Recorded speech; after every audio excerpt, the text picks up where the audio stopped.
everybody, this is Steve at 1000 Year Home. Welcome to my build. If this is your first time dropping in, what I'm doing is I'm building a house that will last 1,000 years using modern material and ancient materials laminated together. In this particular case, I'm a solo builder off-grid. I started with 2 shipping containers, 40-foot long high cubes. In between the two, I'll put a reciprocal ceiling of logs that I'm cutting out here, and I'll have a great haul. So what you're looking at right now is the office area of my ensuite. And what I want to talk about today is I'm setting up for the final coat of drywall. I've got some updates on the next steps. And then, so that's my office area. Over here is a Jack and Jill bathroom. And you see I've got a little bit of all the windows cut in, but it's got a little bit of a cloister vibe. And then there'll be a master bedroom in that area, which I may leave the doors open and make a glass walkout on that with covered veranda. I don't know. So the nice thing about being a solo building, and I'm going to call it organic building. I'm not building from a floor plan. I am solo building and organic building at the same time. In situ construction, they call that, where you're just building in the environment. And the one thing though that I'm hard up against the heat. Yesterday hit 115 in the shade temperature here, so the soil was over 155. This shipping container, since I've got it insulated and whatnot, it just stays ambient, so it doesn't spike like a hot box. Yours will. If you get a shipping container and you stick it out in the hot Texas sun, and you're not this far, you're not going to do what I'm doing. You'll have to get a swamp cooler or something like that if you're working during the summer. So, but today's comment is final drywall. I've got to the final drywall coat of the front area. You can see right there where I have brought in Italian marble, and I have just done a rough draft. I just wanted to see how much it was. I've never used the material, and the material that I purchased, it's Berlina Dark Blue by Firmalux. I think Berlina refers to a style of Italian marble. Again, my humble apologies to the masters that actually do this. The color that was the color is the color. Now on the computer screen it looked a little lighter there because the luminosity of the screen coming through made it look a little lighter. In addition, I kind of went a little dark because I didn't know if the drywall, the white of the drywall, would feed through a lot. It doesn't. So but I did an experimental coat. I wanted to see how far one of these went. So this is all the bigger I bought. They ship it to you. They're not paying it for the Italians don't pay for water. So they ship it to you, just enough water to keep it moist. You have to mix it up then. So it'll come in, it's not a, whatever the volume is that we're used to, it'll be a different volume. You'll have to cut it with water. And late at night, Leah and I went and we experimented, and I consumed very little of the product to do that panel. I think I could have done that whole wall. But I did it wrong.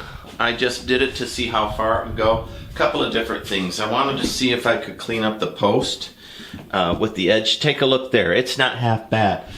Compare that to one of these edges that are dirty that I haven't cleaned up yet. Oh, I'll spend a minute in this video and I'll clean up one of those posts. This edge I've been messing with, and you notice I put a clean edge there versus there. You see how dirty that edge is. But this bay here in this shipping container that you're looking at is very close to final coat. So I'm getting there. This one is on second coat, and this one and this little one here is on the scratch coat. The first coat hasn't been sanded at all. The sanding's very hard in this temperature, very hard, because I get dust on me. I'm already dry and hot, and it licks up the sweat from me, and then I'm overheated because I don't have any evaporative effect from the sweat because the drywall dust has licked it off of me like that. In addition, I'm doing it at night when the temperature is cooler, and so I'm not videoing it because It's very hard to see, and I'm doing it with my shirt off, which I've done a few videos with my shirt off. Nothing to write home about, boys and girls. I'm not ripped, but it looks a little rednecky to me, so I try to avoid it. But there's a few videos of me with my shirt off. I have got to get this done. But that plaster, that Italian plaster, it looks darn good, doesn't it? And that's not doing it right. So the right way is you start with a quartz base, and you do a quartz base coat on it. And that is where your luminosity comes from, where it has a little shine, a little glow to it. And then you do the first coat, and you're just trying to cover it 100%. And then the second coat, the final coat, you actually burnish it. Once you scratch it on, you burnish it, and that will give it a little glow, a little shine. And I'll put the link to Firmalux down below. You can watch their videos. They have Italian master craftsmen actually doing it on the wall. I will record me doing it, but I don't mean to imply that I'm anything other than an average Joe do-it-yourselfer with a brand new product, and I will never go back. I'm going to use this product the rest of my life. I am thrilled with it. Here in the Southwest, I'm thrilled with that product. So that's where I'm at. I'm going to put you on a tripod and just do a couple of different things. When I sand, it makes a lot of dust. But I'll go ahead and I'll show you my sanding technique, just maybe in this corner. You see that this edge here is still rough and unrefined, and I put a lot of plaster on it. This one I've kind of worked a little bit. I've ordered some additional tools. I knew I'd need them. I got some cotton wire brushes on the way. Stainless, which is super stiff. Brass, and then nylon. I've got all of those. I've got your 6-in-1 scraper. I've got them here, but I keep losing them, so I got that. And a pack of sandpaper. Just, you know, the usual things I'll need to do that. But let's spend a minute and calibrate that wall in for you so you can all get a feel. Oh, the other thing, I'll show you the floor tile. That comes from a French 100-year-old chateau. So I've got enough of them to do this thing. So as soon as I get the walls done, I'm going to jump outside and get the foundation under, because there are several tons of that. I already put 1.5 tons of drywall in this place. So at a certain point, the house will be too heavy for my floor jacks and I'll be scared. So I need to get the final foundation down. But let me zoom in and take care of this particular effort. All right. All right, so let's talk about fixing up that that horrible edge, right? So you can see that there's the plasters all over it. It's breaking the organic vibe of what I'm trying to accomplish here. This is a post. I want that organic vibe. Eventually it'll be linseeded, and oh my gosh, it'll look so good. So let me get my face in the frame. There we go. So it'll be linseeded. So, all right, so what am I doing? How am I cleaning this up? Well, first off, I'm just gonna follow along the surface of the, along the surface of the drywall, and I'm just roughly picking up the, drywall. If I can, I flake it off. It doesn't always flake off, but big pieces will come right off. So, so we'll cut that in. Just like that came right off. You see that? It's just flaking right off. So big pieces will flake right off, but that's how I'm cutting it in. In so doing, I'm noticing a few things. Like I'm noticing that there's my fiberglass tape. I might get a razor knife and cut those off because I don't like to see the little stringies. So, but it's pretty easy to freshen up. All right, so that's one method. You see that? That did a pretty good job. If you take a look at that, earlier it was very rough. This one, it didn't flake off. This one held on. So for whatever reason, it's holding on. So we'll talk about that. So the way I handle that is I take a trowel and I put it in as a cover. Like that one's a little too big. But I put an appropriate sized trowel in there, and then I just go in, and I'm going to step in front of you with the wire wheel, and it could be on any device, right? And I just go in there with the wire wheel, and I start working it with a wire wheel. And if you look, I'll step out of the way, you know, I pretty much have erased that line. So there you go. And it doesn't take me really long. It's just hot and dry. And the problem is the dryness, then the dust falls on me and I can't perspirate. And I just overheat it here. Obviously I don't have fans and air conditioning because it just blow the dust around. So even if I had that right now out here, I wouldn't use it. So, and then I just track down anywhere I think I slopped it, and you know, I'll end up burnishing it away. And that's how I took it. So if you remember, it was just like that. It had a huge miss. Oh, it's off screen. Let me zoom in. I'll do another little section super zoomed in. How about that? Man, I could get in there with a 6-inch trowel, like 8-inch trowel like that. I could get in there and just really, let's see if I'm in frame. I'm blocking you a little bit, but I could get in there and really get on it. And just put that little edge on there where you can notice it, you know. And lastly, you know, I have the vibrating, oscillating sander that I can come in here and get in on the drywall and sand that. But I will wet sand.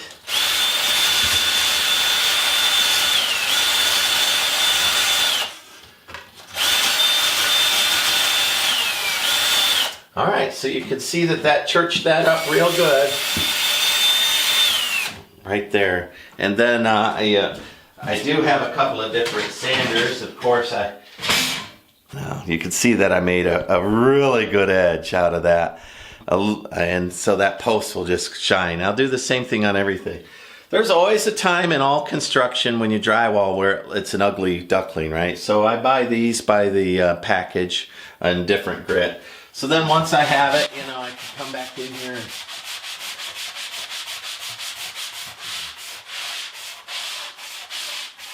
and that gets me really close to my final, right? I don't want to sand a lot because, you know, it gives you the willies to hear it, but, you know, there you go.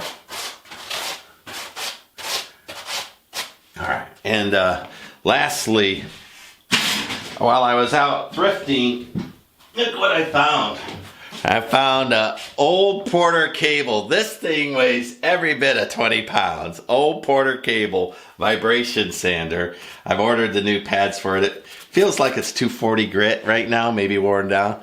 But this bad boy, and you know, I won't do this a lot because it'll generate dust. But what, you know, as way of example.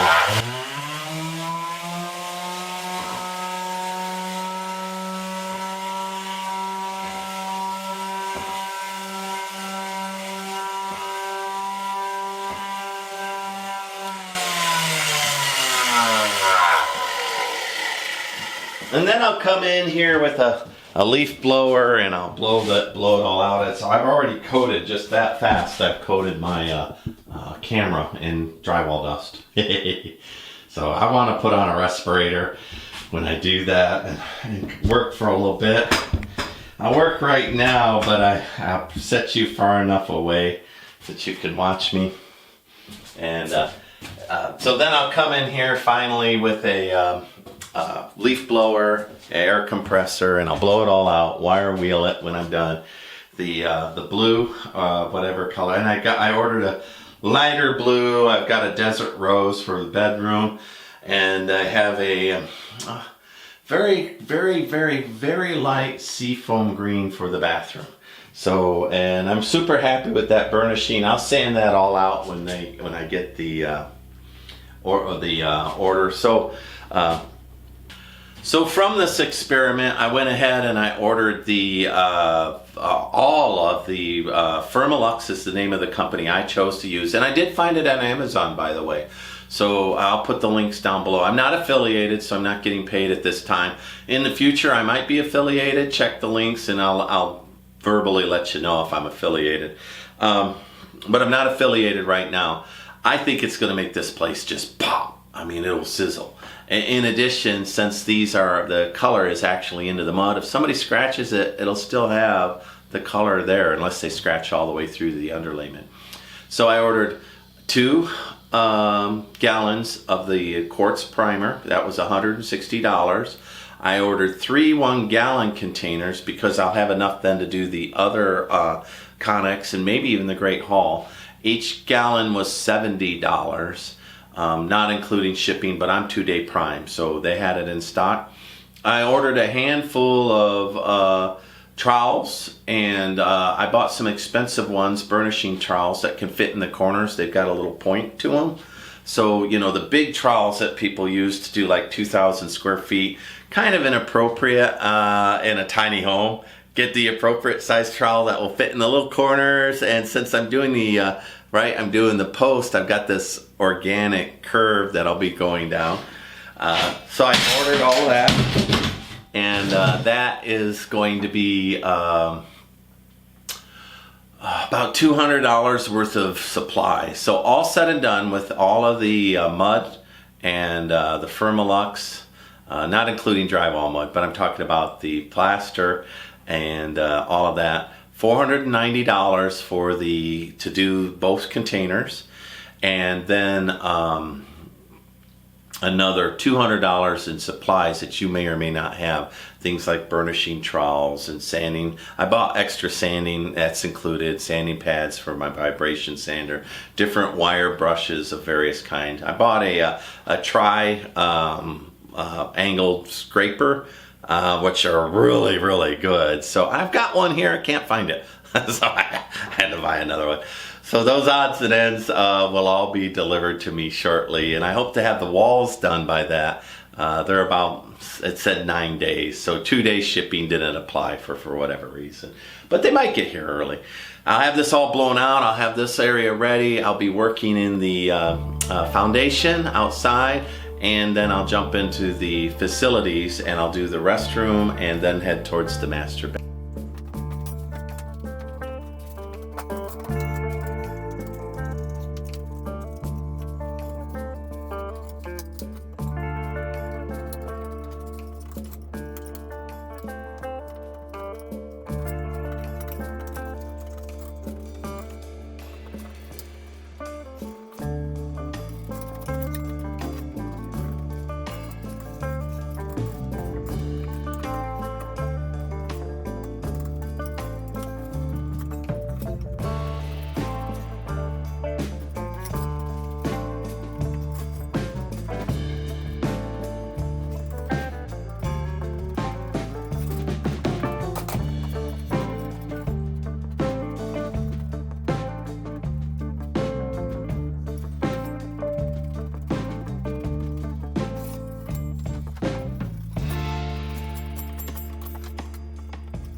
right, so it says 14 minutes on the clock there, and some of that was my camera running out. So people might say, hey Steve, why didn't you use painter's tape on that? I never use painter tape. 0% painter's tape from this guy. So 2 reasons why I don't. So whenever you use painter's tape and you let it dry too long, right? And we've all done that. We've all let it dry too long. It becomes part of the project, and then you have to cut it out and spend a great deal of time. And also, the time it takes me to do the tape would have been more than 14 minutes. It took me 14 minutes. Now, another benefit I get by not using painter's tape at all, ever, is I'm very careful and very precise. I have been run over out here by a county commissioner, and of course the police let him slide, because why not? It's small town Texas, and Texas cops are corrupt as heck. So I've got a little neurological problem. Parkinson's but they ran me over, left me for dead. And so I have a tremble, and if I can do it, I think you probably can do it if you're, normal. All right, let's take a look at the little bit of work I did. And this was second pass. It's not final coat. And looky, right? The edge is pretty darn good. I see a little bit more mudding right there where I pulled it out, a little bit in there. A little bit of work where the angle of the drill was weird and it didn't reach into all of the stuff. But, that's as good as painter tape would have ever done. And I didn't have to do the painter's tape, nor do I have it embedded in the mud, causing me problems right now. It's just pure raw mud, and wood loves plaster, and that mud will harden hard up against it. If and when it ever cracks, I'll just chase it with caulk, and I'll be done with it. So what I won't bother doing is showing you me fire up that bad boy porter, because that'll throw a lot of dust in the atmosphere. I'll do that at a later date. But there you go, 14 minutes. This isn't easy, right? That's 14 minutes for that one, 14 minutes for that one. There'll be an hour's worth of sanding. And that's after I already spent an hour sanding it the first time. This is second coat. The third coat won't take me that long. I'll probably wet sponge it. Wet sand it with a sponge is probably what I'll do. This one's ready for the second coat, and this one is still the scratch coat, and I gotta sand it all. So, Don't underestimate your finishes. If you want Class A finishes, the best finishes there are, you're going to spend the time doing them. And if you have a tiny home like this, you can. I'm not doing 10,000 square feet, right? Super McMansion. This is a premium tiny home, but it's premium. So I will have premium finishes in here, including Italian plaster. So this is my sign off, Steve at 1,000 Year Homes. Thank you for dropping by. If you're a craftsman, a do-it-yourselfer, a solo builder, if you too want to build an off-grid, bulletproof, environmental proof, your own power plant, your own water, I'm not a survivalist, but I'm building a house that a survivalist would dig. If you're into that, if you like fine craftsmanship, you're tired of the junk houses they build us that are 18 years and out with all the chipboard in it and stuff, this channel's for you. Welcome aboard. Like, subscribe, follow me along. Thank you. Bye.